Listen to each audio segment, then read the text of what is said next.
Okay, this is a sample of our ESS or BESS, our battery energy storage solution. And this is our EV charger and optimizer. So, A common question we get asked is when they hear that Huawei has solar, they ask if we have the solar panels.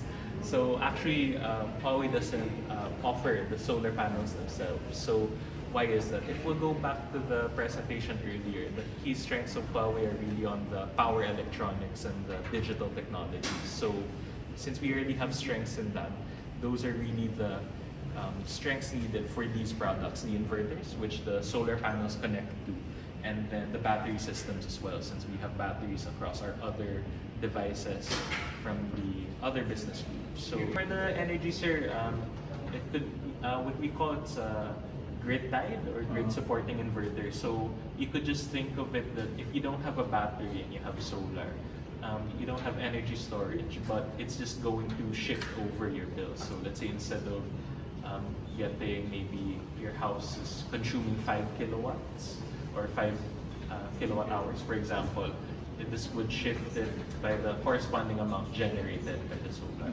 So when it comes to the inverters, what's typically available in the market, they boil down to like 3 main types: the grid-tied, hybrid, off-grid.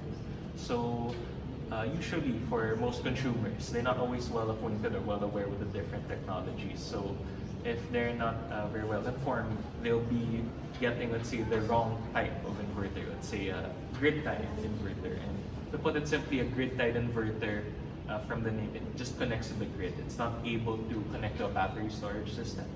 So one complaint we often hear from some end users is that they purchase an inverter that's just grid-tied, and then after a couple of years they go, why not get a battery? And fail to realize that, oh, it's not compatible with what they currently have, so they have to, let's say, overhaul their inverter or get a new one. But for what we can provide, it's already, just one inverter model is able to cater to those 3 different types or sectors. So it's actually the residential solutions we have. Then how much is that? With this one, sir, maybe around 40 to 60,000 depending on the capacity you get. So for this one, it can range from between 2 to 6 kilowatts of output.